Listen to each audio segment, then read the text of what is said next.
कुरान किसका कलाम है? अल्लाह। जोर से पूरी ताकत से बोलो, किसका कलाम है? अल्लाह। और कैसा कलाम है जानते हो? खुद खुदा ने कहा, इन्ना नहनु नज़्ज़लना ज़िक्रा व इन्ना लहू लहाफ़िज़ून। बेशक हमने ही इस कुरान को नाजिल किया और इसकी हिफाजत का जिम्मा भी हमारे ही रहमो करम पर है। इसकी हिफाजत करने वाले भी हम ही हैं। 1500 साल हो गए मक्के और मदीने की गलियों से लेकर के हिंदुस्तान के रास्तों तक कितनी जगह कुरान को फाड़ा गया, कितनी जगह कुरान को जलाया गया, कितनी जगह कुरान को दरिया में डाला गया, मगर बलिया वालों 1500 साल हो गए।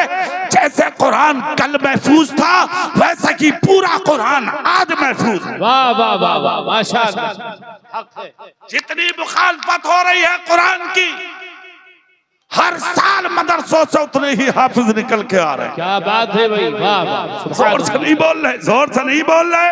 सुभान अल्लाह। आज भी हिफाजत हो रही है, सुबह क़यामत तक हिफाजत होती रहेगी और किसी की हिम्मत नहीं है जो कुरान का बाल फीका भी कर सके। जानते हो वो कैसे? एक नुक्ते को भी नुकसान पहुंचा सके। एक बहुत बड़ी ताकत मैदान में आई थी। जमाना इमाम अहमद बिन हम्बल का था, जिसने कहा था इमाम अहमद बिन हम्बल से, लिखो कुरान मखलूक है। और उस ताकत का मतलब क्या था? कहा जब ये कुरान को मखलूक कह देंगे तो मखलूक को तो मिटना है, और अगर कुरान को कलाम बोलेंगे तो कलाम मिटने वाली चीज नहीं है, उसको बाकी रहना है। इसलिए वो लिखवाना चाहता था इमाम अहमद बिन हम्बल से, मगर क्या इंसान थे खुदा की कसम मुसलमान। कहा कुरान मखलूक नहीं है, कुरान अल्लाह का कलाम है कौले मोहब्बत कौले खुदा। फरमान न बदला जाएगा, बदलेगा जमाना लाख मगर कुरान न बदला जाएगा। लिखा नहीं मखलूक, हाथ में हथकड़ी, पाँव में बेड़ियां, फांसी का फंदा गले में डाल के जमीन पर घसीटा था। किसको? इमाम अहमद बिन हम्बल को। तंगो तारीक मकान में कैद कर दिया। सर्दी का मौसम था, न ओढ़ने के लिए कंबल, न बिछाने के लिए बिस्तर, न पीने के लिए पानी, कुछ भी नहीं दिया। जब सब बंद करके चले तो इमाम अहमद बिन हम्बल ने एक जुमला बोला था, मुझे कैद में रखने वालों, तुमने बिछाने बिस्तर ना दिया मत दो, ओढ़ने चादर ना दी मत दो, मुझे पहनने कपड़े ना दिए मत दो, खाने के लिए तो रोटी ना दी मत दो, मैं सब बर्दाश्त कर लूंगा, मगर मुझे जाते जाते एक लोटा कम से कम पानी तो दे दो। कहा क्या करोगे पानी का? प्यास लग गई ना पिटाई को देख करके, सख्ती को देखकर। तुमसे लिखा नहीं गया कुरान को मखलूक? अगर लिखते थे तो तुम्हें बादशाहत में हिस्सा मिल जाता, अगर लिखते थे तो खाने भी मिलता, पीने भी मिलता, ऐशो आराम और सुकून की जिंदगी भी मिलती। खैरियत इसी में है, लिख दो। कहा पानी देना है तो दे दो, मुझसे कुरान को मखलूक लिखने की बात मत कहो। मैं मुस्तफा का गुलाम हूँ, मैं वही लिखूंगा कि जो आज तक मैंने मुस्तफा और मुस्तफा के गुलामों की जबान से सुना है।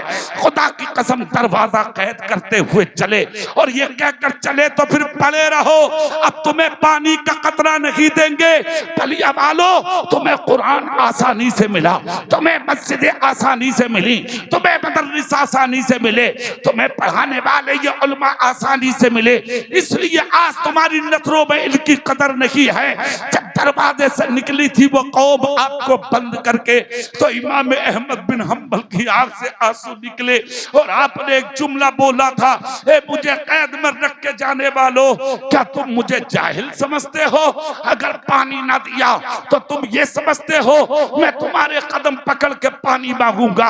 अरे खुदा का शुक्र है मैं जाहिल नहीं, मैं आलिम हूँ, मत तो पानी चले जाओ। इतना जब कहा तो लोग बोले जहालत और इल्म से यहाँ पानी का क्या मतलब? कहा मैंने पानी पीने के लिए नहीं मांगा, मैंने पानी वुजू करने के लिए मांगा है, ताकि तुम मुझे पानी दे दो और मैं वुजू करके खुदा का कुरान पढ़ता रहूं। खुदा की कसम कैद में है मगर कुरान पढ़ रहे हैं, जेल में है मगर कुरान पढ़ रहे हैं, सर्दी में है मगर कुरान पढ़ रहे हैं, हाथों में हथकड़ी है मगर कुरान पढ़ रहे हैं, पाँव में बेड़िया है, मगर कुरान पर लगे हैं। कभी फजर की नमाज के बाद तुझे तौफीक होती है कि तू कुरान खोले, तेरी बीवी को तौफीक होती है कि वो कुरान खोले, तेरी बहन को तौफीक होती है वो कुरान खोले, क्या तेरी घर में पलने वाली बेटी को तौफीक होती है कि वो कुरान खोले? ना कुरान तूने पढ़ा, ना तेरी बेटी ने पढ़ा, ना तेरी बीवी ने पढ़ा। अंजाम क्या हुआ? तेरा घर जहालत का गहवारा बन गया। जिन घरों में कुरान पढ़ा जाता है उन घरों की हिफाजत खुदा करता है, खुदा का रसूल। वाह वाह वाह, सुभान अल्लाह, सुभान अल्लाह। इमाम अहमद बिन हंबल का जुमला सुनो, कहा कैद करने वालों जाओ, खुदा का शुक्र है मैं जाहिल नहीं आलिम हूं। वाह, मतलब कहा अगर पानी ना दोगे तो जिस कुरान की वजह से पिट रहा हूं मैं, इसी कुरान में लिखा है फ़इल्लम तजिदू माअन फ़तयम्ममू सईदन तय्यबा। मिट्टी पाक है बल्कि पाक करने वाली है। अगर मुझे पानी ना दोगे तो मैं मिट्टी से तयम्मुम करूंगा, सजदे भी करूंगा, कुरान भी पढ़ूंगा, जिक्र भी करूंगा, तस्बीह भी करूंगा, खुदा का नाम भी लूंगा, मुस्तफा की नाते भी पढ़ूंगा। लोग देखते रह गए। इमाम अहमद बिन हंबल को कैद कर दिया।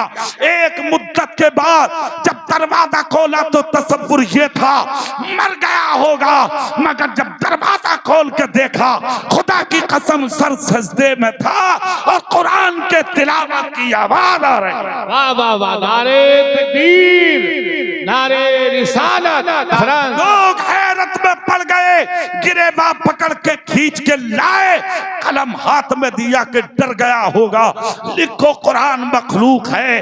तो इमाम अहमद बिन हंबल ने मुद्दत यानी एक मुद्दत के बाद भी जब कलम हाथ में लिया तो हाथ कमजोरी की वजह से कांप जरूर रहा था, कलम हिल जरूर रहा था, मगर जब लिखा तो लिखते चले गए। कुरान अल्लाह का कलाम है, कुरान अल्लाह का कलाम है, कुरान अल्लाह का कलाम है। आवाज आती है, कौन सी चीज है जो तुम्हें डगमगाने नहीं देती? तो इमाम अहमद बिन हंबल ने कहा वो मोहम्मद मुस्तफा की गुलामी। वाह वाह वाह, दीन पर इस्तिकामत, मुस्तफा जाने रहमत की सुन्नत, दीन के साथ वफादारी इंसान को ताकतवर बना देती है। बेशक। तुम जो आज कमजोर हो, तुम्हारी कमजोरी का सबब है मुस्तफा से मोहब्बत की कमी। जिस दिन इश्क़ रसूल मुकम्मल हो गया, दुनिया की कोई ताकत तुम्हें डरा नहीं सकेगी। बेशक। तुम्हारी असल हिम्मत का राज है मुस्तफा की गुलामी। क्या बात है, जोर से बोल सकते हो? तकरीर खत्म कर रहा हूं इन जुमलों के साथ। मुस्तफा की गुलामी, तुमने जब तक गुलामी के हार अपने गले में डाले थे, तुम हुकूमत करते थे, तुम बादशाह करते थे, तुम दुनिया पर अदल की यानी कि तस्वीर लेकर जमाने पे घूम रहे थे। मगर जिस दिन से तुमने अपने नबी से प्यार कम किया, इश्क कम किया, मोहब्बत कम की, उसी दिन से तुमने दुनिया के अंदर, जानते हो तुम्हारा अंजाम क्या हुआ? अपनी आंखों से अपने आप को झुकता हुआ देखा, जमीन पर गिरता हुआ देखा। खुदा की कसम, कुरान सुनना शुरू तो कर दे, कुरान पढ़ना शुरू तो कर दे, बड़ी बड़ी ताकतें इसके सामने झुक जाती हैं और उनकी जबानों में ताले लग जाते हैं। आज से 1500 साल पहले की तारीख पर इस्लाम के कट्टर दुश्मन अबू जहल की टीम ने जिस आदमी को ताकतवर समझ के तलवार दी थी तुम्हारे मेरे नबी को कत्ल करने के लिए, उस दुश्मन का नाम है उमर बिन खत्ताब। जब नबी के कत्ल का इरादा करके चले 3 मर्तबा, 2 मर्तबा वापस, तीसरी मर्तबा जब भागे तो चेहरा सुर्ख था। एक शख्स ने पूछा उमर कहां चले? कहा उनको कत्ल कत्ल करने जा रहा हूँ। कहा सुनो, बाद में कत्ल करना अब्दुल्ला के बेटे मोहम्मद को सल्लल्लाहु अलैहि वसल्लम। पहले अपनी बहनोई की खबर लो, अपनी बहन की खबर लो, वो भी तो उसी नबी का कलमा पढ़ के मुसलमान हो गए, उनके भी तो घर में कुरान पढ़ा जा रहा है। कागज इजाद नहीं हुआ था उस जमाने में, कुरान यकजा नहीं था उस जमाने में, कुरान के नुस्खे थे उस जमाने में। जैसे जैसे नाजिल होता था वैसे ही चमड़े पे कुरान लिखा जाता था। खुदा की कसम नुस्खे रखते थे लोग और उसी को पढ़ते थे लोग। उमर की बहन भी पढ़ रही थी, बहनों ही पढ़ रहे थे। उमर की डर की वजह से दरवाजा बंद था, गुस्से में उमर ने ठोकर मारी, दरवाजा तोड़ दिया। बहन ने उठाया, कुरान छुपा दिया, सहन में आके खड़ी हो गई। बहनों ही तो निकल के डर की वजह से भाग गए, मगर बहन सामने खड़ी रही। उमर ने बाल पकड़े, चोटी पकड़ के जमीन पर झुकाया और बहन की कमर में लात मारी, सीने पे घूंसा मार के गिरा दिया। बहन ने कहा खता बता दे उमर। कहा कुरान पढ़ती है, जिस नबी को मैं कत्ल करने जा रहा हूँ उसका कलमा पढ़ के मुसलमान हो गई है।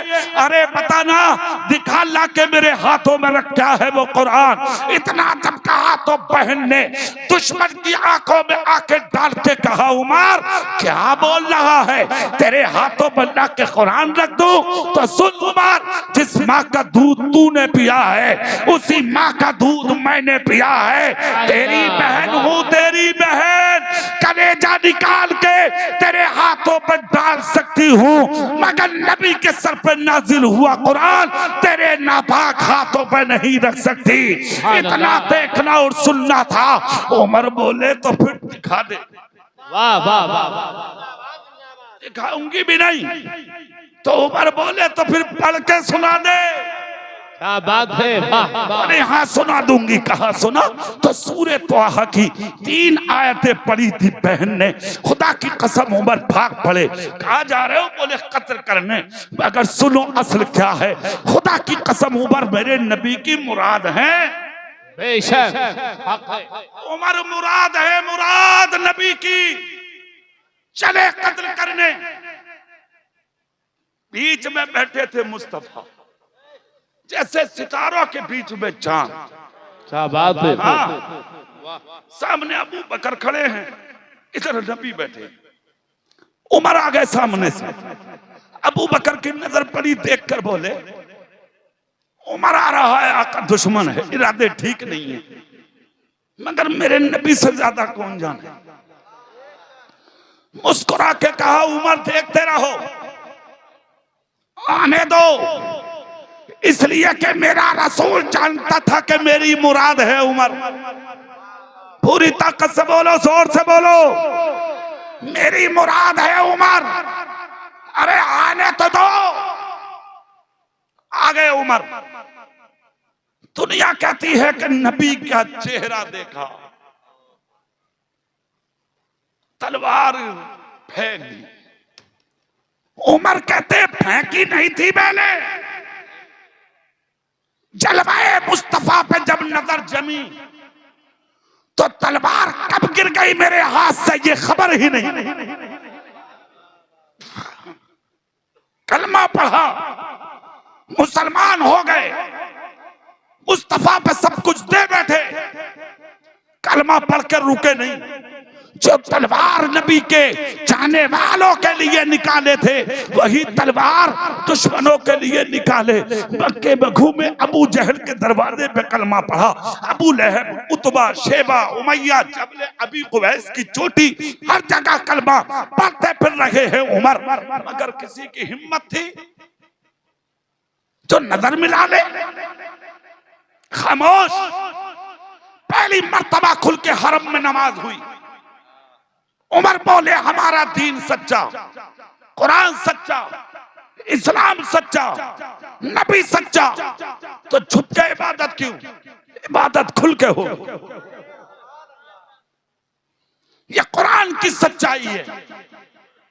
चंद आयतें सुनी थी कुरान की, खुदा की कसम गुस्सा मोहब्बत में तब्दील हो गया। ये कुरान है। आज भी अगर तुम पढ़ना शुरू कर दो घरों में बलाएं टल जाएंगी, मुश्किलें दूर हो जाएंगी, घर के अंधेरे नूर में तब्दील हो जाएंगे। सुनो, फिर वही आओ जो बात चल रही थी और बात मुकम्मल करें। 100 सवालों का जवाब दिया था मौलाना अब्दुल अलीम मेरठी ने। अमेरिका में इस्लाम धीरे धीरे फैलना शुरू हुआ था अब से 100 साल पहले। सबसे पहले इस्लाम का काम उस जमाने में किसने किया? आला हजरत के गुलामों ने। इंग्लिश पढ़ कर गए, इसलिए हमारे मदारिस के तलबा को चाहिए खाली हाफिज बन के घरों में ना बैठे, इंग्लिश पढ़े, हिंदी पढ़े, संस्कृत पढ़े, गणित सीखें और यूनिवर्सिटी की तरफ रुख करें। डॉक्टर, मास्टर, इंजीनियर, प्रोफेसर, वकील बन के अपने घरों में दाखिल हो, ताकि दुनिया समझ जाए कुरान पढ़ने वाला सिर्फ हाफिज ही नहीं होता, कुरान पढ़ने वाला प्रोफेसर भी होता है, इंजीनियर भी होता है, वो वकील भी होता है।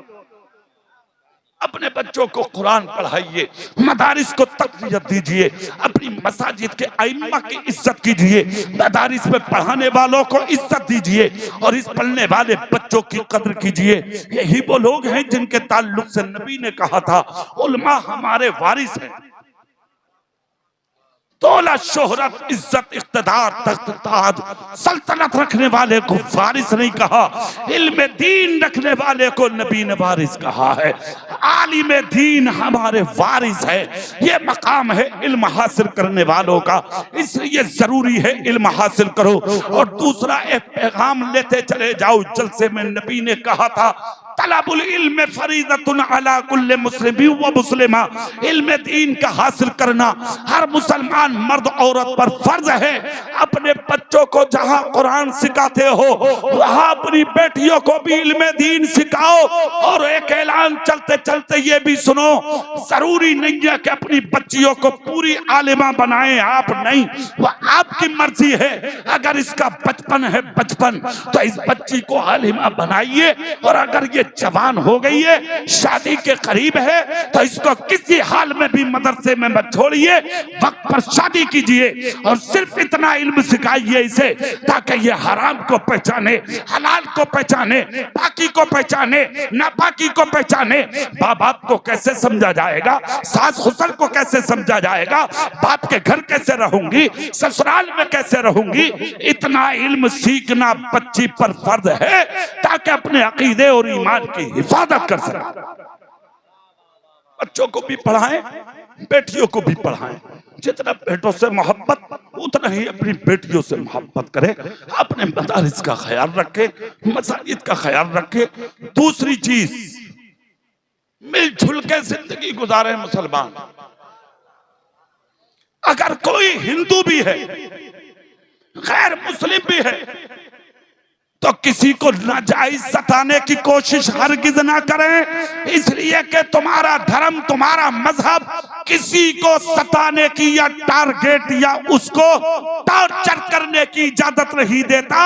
तुम्हारा नबी और तुम्हारे नबी का दीन किसी को झुकाने की इजाजत नहीं देता। तुम्हारे नबी की शान तो यह है कि गरीब को रोता देखा था नबी ने, मुसलमान नहीं था, गैर मुस्लिम था। नबी ने जाके पूछा क्यों रो रहे हो? उसने कहा मैं आपको जानता तो नहीं, मगर मक्के में किसी ने पूछा नहीं मैं क्यों रो रहा हूँ। नबी बोले मुझे तो बता दो। तो उसने कहा आपका चेहरा लग रहा कि मेरा साथ दोगे।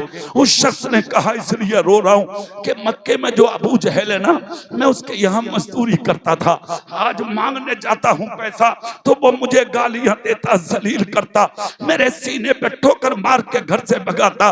मैं भी बीमार, मेरी बीवी बीमार, मेरे गरीब बच्चों को कई दिन का फाका है और इस मक्के में कोई मेरी सुनने वाला नहीं है। खुदा की कसम जानकर दुश्मन बना बैठा था उस जमाने में अबू जहल, मगर मेरे नबी ने हाथ पकड़ा गरीब का, काले कलौटे फकीर का, और ले गए अबू जहल की चौखट पर, जाकर दस्तक दी, खबर भेज दी, जाकर कह दो इससे गरीब की मजदूरी दे दे। अबू जहल ने मजदूरी दे दी और जब मजदूरी लेके के वापस करीब चला तो रास्ते में पूछने लगा, बता देना आप कौन है। मेरे नबी ने कहा मत पूछो। कहा नहीं, बता दो कौन हो। 3 दिन तक रोता रहा, किसी ने साथ नहीं दिया। बता दो कौन हो। इतना जब कहा तो नबी बोले बता दूं? बोले हाँ। कहा तो फिर देख, मेरा ही नाम मोहम्मद है सल्लल्लाहु अलैहि वसल्लम। इतना सुनना था, खुदा की कसम कदमों में गिर गया। दामन में जितने पैसे थे डाल दिए। डालकर कहा पैसे की जरूरत नहीं, कलमा पढ़ा के मुसलमान बना लीजिए। इसलिए कि जब आपका अखलाक इतना अच्छा है तो फिर आपका इस्लाम कितना अच्छा होगा। ये धर्म है, ये मजहब है। इसलिए ऐसी जिंदगी गुजारो, दूसरों का भी ख्याल रखो, अपनों का भी ख्याल रखो, गैरों का भी ख्याल रखो, अपनों का भी ख्याल रखो। अल्लाह रब्बुल इज्जत हमें दीन की समझ अता फरमाए और इन बच्चों का मुस्तकबिल अल्लाह रोशन फरमाए और इनके माँ बाप को इन्हें आगे बढ़ाने का जज्बा अता करे और इनके उस्तादों को अल्लाह इल्म व अमल में बरकत दे।